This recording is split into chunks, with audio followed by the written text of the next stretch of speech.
What's up guys, today's video is on the Epson Pro EX1000003 LCD Full HD 1080p wireless laser projector with Miracast is Epson's flagship business-oriented portable projector. At a rated 4500 lumens, it can throw a sufficiently big and bright image for viewing in a large room. Epson bills it as designed for social distancing. But once we go back to crowding lots of people into conference rooms and classrooms, the projector will still work just as well. Unfortunately, it will also have all the same flaws, including artifacts in someone's 080p images, poor contrast, and a heavy weight for a supposed portable. For $450 less, the smaller lamp-based Epson Pro EX10000 is a better buy, with many of the same features and even a few advantages. Portability is in the arm strength of the holder. At 4.1 by 12.8 by 11.8 inches and 9.1 pounds, the EX10000 is a size and weight most often used in permanent setup.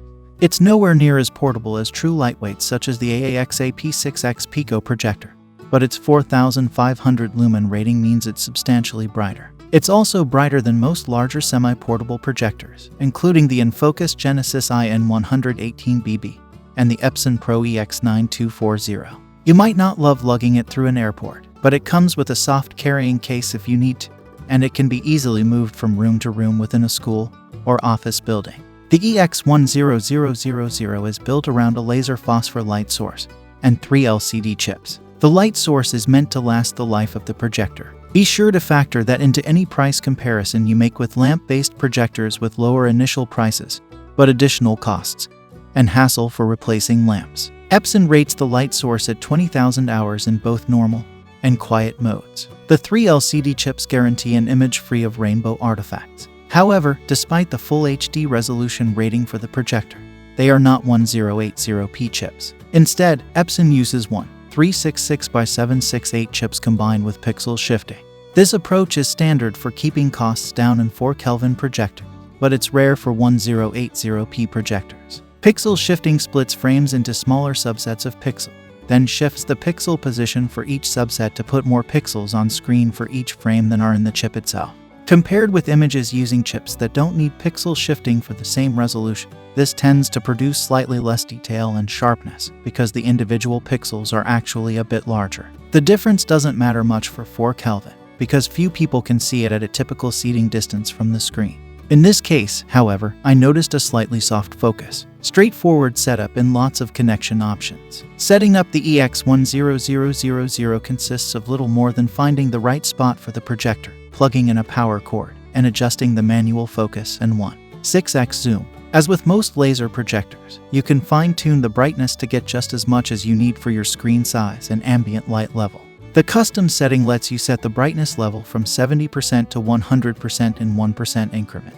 You can also set the projector to maintain a consistent brightness over its lifetime, automatically increasing the power as the light source ages and dims. Among the projector's strong points are the variety of connection options. In addition to 2 HDMI ports and a VGA port that doubles for component video, there's a USB Type-B port for plug-and-play display, an Ethernet port, and a USB Type-A port for reading files from a USB key. Wi-Fi lets you connect to a local network and use Miracast screen mirroring from a phone or tablet.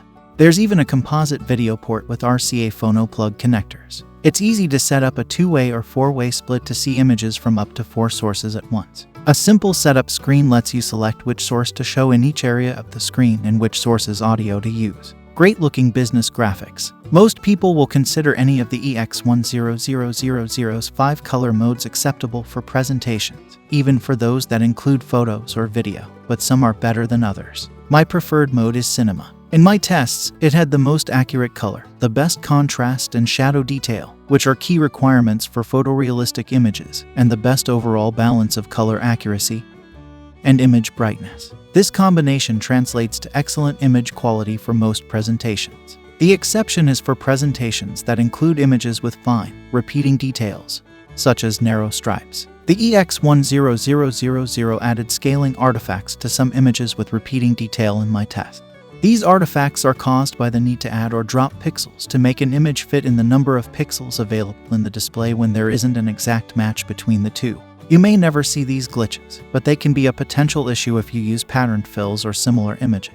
I also confirmed with Epson that the need to scale images is at least partly responsible for the slight soft focus effect I mentioned earlier, which can make smaller text and other fine details look a little blurry. The EX10000's image quality for film and video isn't a match for even a low-end home theater projector. This is not a projector you're going to take home on the weekends for movie watching. Its poor contrast is particularly noticeable in dimly lit scenes. However, it still produces highly watchable video as long as the image isn't too dark, which makes it far more capable on this score than many business and education projectors. Brightness is a key strength. According to the Society of Motion Picture and Television Engineers recommendations, 4,500 lumens is bright enough for a 300 inches, 1.0 gain, 16:9 screen in a dark room. In moderate ambient light, it's enough for a 175 inches image. In my tests using a 90 inches screen, even the lower brightness cinema mode was too bright at full power for comfortable viewing in a dark room. With lights on, including one pointed directly at the screen to simulate an unshaded window in a conference room, the image was still bright enough to hold up nicely. High brightness, vibrant color, and lightweight. The Epson Pro EX10000 is one of the brightest available projectors that can still claim to be portable. As already mentioned, there are plenty of much lighter models, including the AAXA P6X Pico projector, which can fit in a briefcase or backpack, but they don't offer anything like the EX10000's 4,500 lumens. Even the InFocus IN118BB, which is a bit more than half the weight of EX10000, delivers noticeably lower brightness. The EX10000's high brightness, vibrant color, and good color accuracy make it well suited to business and educational presentations in mid-size to large rooms with ambient light. If you frequently need to show photos, video clips, or full-length movies as well as typical presentation text and graphics, it's better than typical handling of photorealistic images for a business projector. Make it a reasonable choice. But if your presentations are more likely to be filled with small text, fine detail, or repeating patterns, or if the $1,300 price tag is hard to swallow, a better option is the Epson Pro EX9240, which uses native 1080p imaging chips for crisp images, has a more genuinely portable weight, and leaves $450 in your bank account. Pros: rated at 4,500 lumens, bright enough for a well-lit large room. Laser phosphor light source requires virtually no maintenance, no replacement. 3-chip LCD design eliminates rainbow artifacts, matching color and white brightness. Wi-Fi for Miracast screen mirroring and network connections. Allows 2-way and 4-way splits. Cons: middling contrast, despite the high rating for contrast ratio. No support for HDR or 3D. Not true 1080p. May add artifacts to images with repeating patterns. Thanks for watching. If you liked the video, please hit the like button. Hit the subscribe button. And if you have something to say, please leave a comment.